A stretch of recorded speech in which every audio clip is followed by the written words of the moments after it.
Alors, je vous propose ici la correction de l'exercice 7 du TD19 toujours.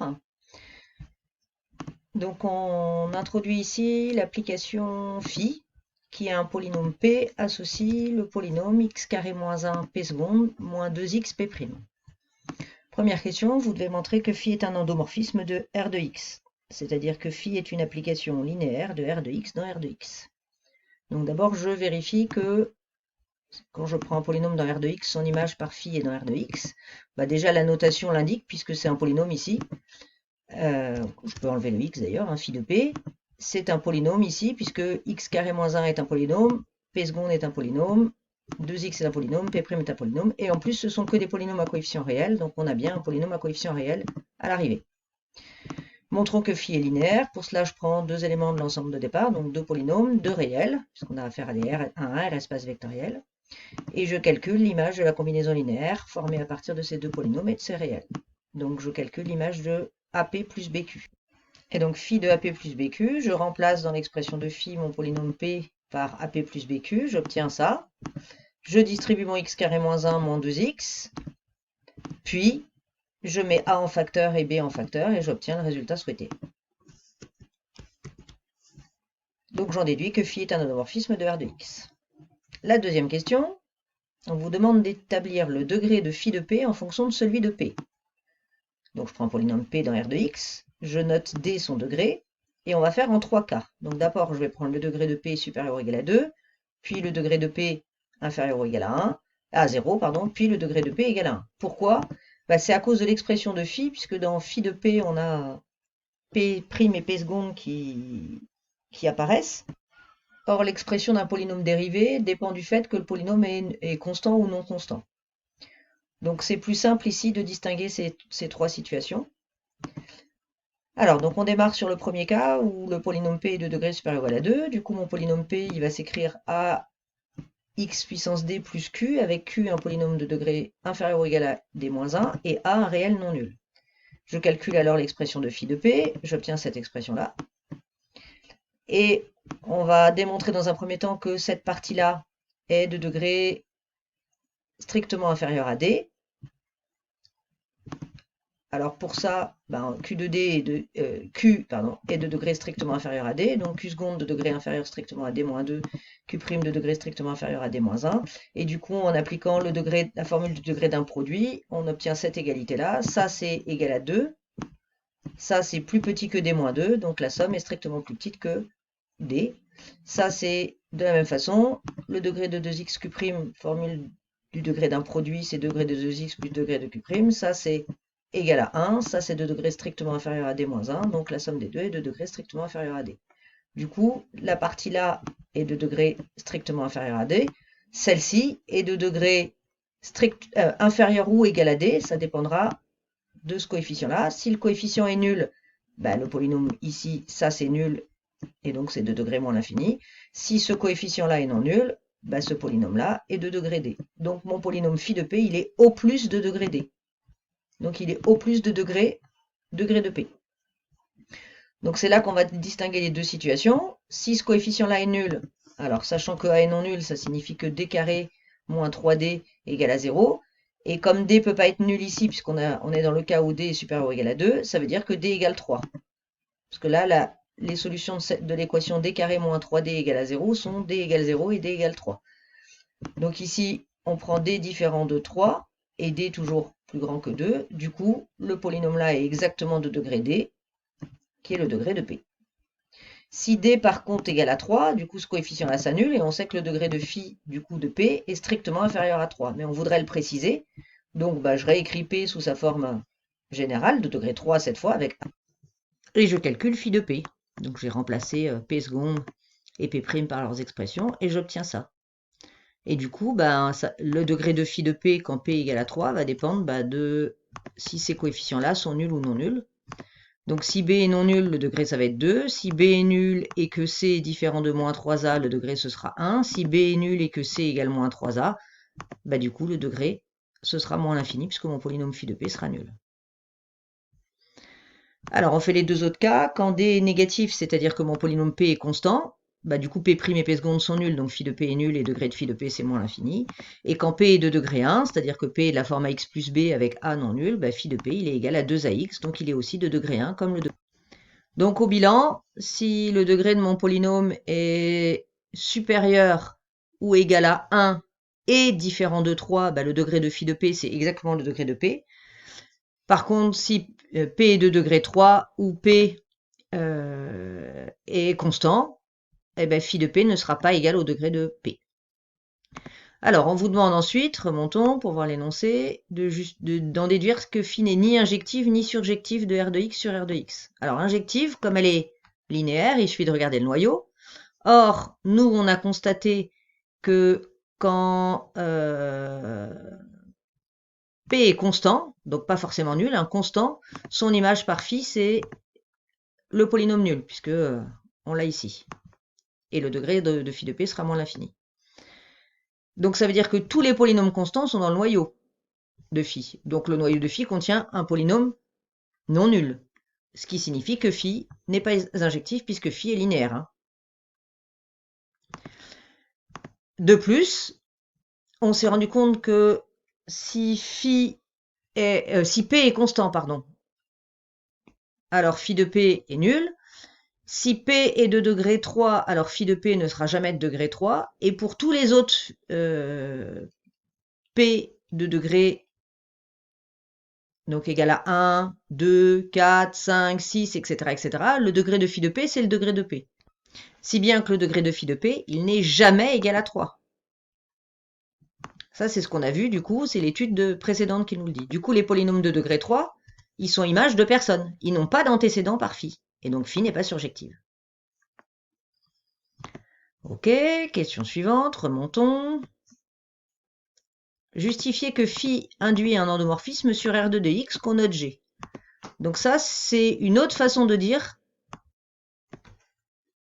montrer que R2 de x est stable par phi. C'est-à-dire, pour tout P dans R2 de x, phi de P, il est à nouveau dans R2 de x. Ben ça, c'est ce qu'on a prouvé au-dessus, puisque si je prends un polynôme dans R2 de x, c'est-à-dire qu'il est de degré inférieur ou égal à 2, du coup, le degré de phi de P, il est inférieur ou égal à 2. On l'a montré là, là, et puis c'est dit ici. Donc R2 de x est stable par phi, et du coup, phi induit un endomorphisme sur R2 de x qui est celui-là. Alors ensuite, on vous demande d'étudier l'image et le noyau de cet endomorphisme G. C'est parti. Donc G, c'est maintenant cette application-là. Hein. Donc je prends mon polynôme P de degré inférieur ou égal à 2, je calcule G de P. Donc la dérivée seconde de ax carré plus bx plus c va être 2a, la dérivée première de ax plus b, et du coup on obtient cette expression-là. Du coup, P est dans le noyau de G, si et seulement si son image par G est nulle, si et seulement si ce polynôme-là est nul, et ça c'est nul, si et seulement si bah, A et B sont nuls par unicité des coefficients. Donc ça veut dire que mon polynôme P, c'est le polynôme constant égal à C, et donc le noyau de G, bah, c'est l'espace vectoriel engendré par le polynôme 1 qui engendre l'espace des polynômes constants. Comme 1 est différent du polynôme nul, 1 est une base du noyau de G. La dimension du noyau de G, c'est donc 1, et le théorème du rang assure que l'image de G est donc de dimension 2. Or, on a deux vecteurs qui vont être dans im de G, c'est G de x et G de x carré. G de x, c'est moins 2x, et G de x carré, c'est moins 2x carré moins 2. Et ces deux vecteurs de im de G qui sont clairement linéairement indépendants, puisqu'ils sont de degrés différents et il n'y a pas de polynôme nul. Et du coup, ils forment nécessairement une base de im de G, puisqu'ils sont deux vecteurs de im de G qui forment une famille libre, et de cardinal 2 égale à la dimension de im de G. Ok. Alors ensuite, on prend un réel lambda, et on vous demande de montrer que l'endomorphisme G moins lambda identité, donc c'est l'identité sur R2 de x obligatoirement, hein, est un automorphisme de R2 de x, sauf pour un nombre fini de valeurs lambda que l'on précisera. Donc en fait, il faut chercher les valeurs de lambda pour lesquelles l'application G moins lambda identité est un automorphisme. Et là, je vais faire matriciellement. Donc, On utilise la base canonique de R de x et je vais introduire la matrice de G moins lambda identité dans cette base-là. Parce que nous, on sait que pour que cet endomorphisme soit un automorphisme de R de x, il suffit que sa matrice dans une base que moi je choisis soit inversible. Et nous, matriciellement, l'inversibilité, c'est assez facile à voir. Calcul de déterminant ou calcul de rang. Donc j'introduis la matrice H de G moins lambda identité dans la base canonique. Donc pour ça, il faut que je calcule les images de G moins lambda identité de 1, de x et de x carré, et que je les écrive dans la base 1, x et x carré, comme c'est indiqué ici sur la matrice. Donc je calcule G moins lambda identité de 1, ça fait G de 1 moins lambda, ça fait moins lambda. Donc on obtient les composantes de G moins lambda identité de 1 sont moins lambda 0, 0. Je calcule l'image de x par G moins lambda identité, ça donne G de x moins lambda x, qui donne moins 2x moins lambda x, on obtient moins 2 moins lambda x. Donc les composantes dans la base 1x, x carré de ce vecteur-là sont 0, moins 2 moins lambda, 0. On fait la même chose avec x carré, on calcule son image par G moins lambda identité pour remplir la troisième colonne de notre matrice. Et ça me donne comme vecteur moins 2 moins lambda x carré moins 2. Donc je remplis, les composantes sont donc moins 2, 0 et moins 2 moins lambda. Donc il me reste à calculer le déterminant de h pour savoir quand est-ce que h est inversible. Le déterminant de h, en développant par exemple par rapport à la première colonne, ça me donne moins lambda. Et il me reste ce petit déterminant là qui va me donner donc moins lambda au carré. Donc je vous laisse calculer, vous obtenez ça. Au passage, je donne l'information parce qu'on va avoir le cours plus tard. Ma matrice H est triangulaire supérieure, donc son déterminant, ce sera le produit des éléments sur la diagonale, comme pour les matrices diagonales. Du coup, le déterminant de H, c'est moins lambda, moins 2 moins lambda au carré. Par conséquent, H est inversible si et seulement si lambda est différent de 0 et lambda est différent de moins 2. Et du coup, G moins lambda identité est un automorphisme de R de x si et seulement si lambda est différent de 0 et lambda différent de moins 2. Une petite remarque, pour calculer la matrice de G moins lambda identité, c'est une propriété qu'on n'a pas encore vue, mais on va démontrer, c'est la matrice de G dans la base canonique, moins lambda, la matrice de l'identité dans la base canonique. La matrice de G, ce sera celle-ci, et la matrice de l'identité, ce sera celle-ci. Je vous laisse méditer, vous pouvez recalculer ces deux matrices-là. Ok, donc maintenant il faut montrer que le noyau de G et le noyau de G plus 2 identités sont supplémentaires dans R de x. Donc c'est les deux noyaux qui vont contenir des vecteurs non nuls. Le noyau de G, on sait qu'il est engendré par 1, et le noyau de G plus 2 identités, pour le déterminer, je prends un polynôme P dans R de x, sa forme générale, donc G de P c'est toujours ça, et le P dans le noyau de G plus 2 identités, si et seulement si G de P plus 2 identités de P égale à 0, c'est-à-dire ça veut dire que l'on a du coup cette égalité-là, ce polynôme-là qui est nul. Vous calculez, il vous reste 2C moins 2A égale à 0, ce qui donne C égale A. Si bien qu'être dans le noyau de G plus 2 identités, c'est être de cette forme-là, c'est-à-dire C égale A et B quelconque, c'est-à-dire être combinaison linéaire de x et x carré plus 1. Donc le noyau de G plus 2 identités, c'est l'espace vectoriel engendré par x et x carré plus 1. Cette famille étant clairement libre, puisqu'échelonnée en degrés, c'est une base du noyau de G plus 2 identités. Donc maintenant, pour montrer que le noyau de G et le noyau de G plus 2 identités sont supplémentaires dans R de x, je le fais par concaténation de base. Donc je prends la base du noyau de G plus 2 identités, la base du noyau de G, je les rassemble en une seule famille, donc j'ai une famille de 3 vecteurs.